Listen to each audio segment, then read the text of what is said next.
треба веќе да прекинеме да се подпираме на сила од страна.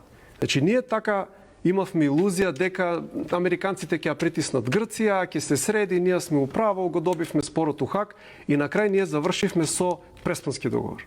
И тоа баш под притисок на Америка. Така да ја Сега многу се дека има некој нов договор? Многу, затоа што знаеш, луѓето имат погрешна перцепција во некоја омнипотентност на амбасадорите тука кои се и дека они се знаат и кога ќе се ангажираат за една работа се ангажираат содржински.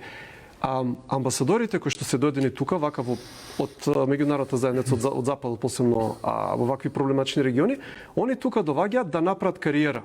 Затоа што како се прави кариера во проблематичен регион, се решаваат тие проблеми така. Што значи он има чек-листа, како да ви обяснам, че он има чек-листа проблемот со името, има чек-листа Македонија у НАТО, има чек-листа проблемот со Бугарија, има чек-листа, не знам, ево попис, 20 години попис, така натаму. Нив не ги интересира содржината.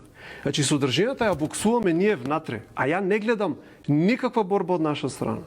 Значи, како може на премиерот Заев да му се верува кој што се колнеше у децата дека нема да го промени уставот и сега ние треба да веруваме дека не преговараме за придавката македонски. Преговараме, мислам, како да ви кажам, ја обично, он како ќе каже, обратно го сваќам, ако он вика дека нема, ја викам дека да, дека ќе ги даде, така.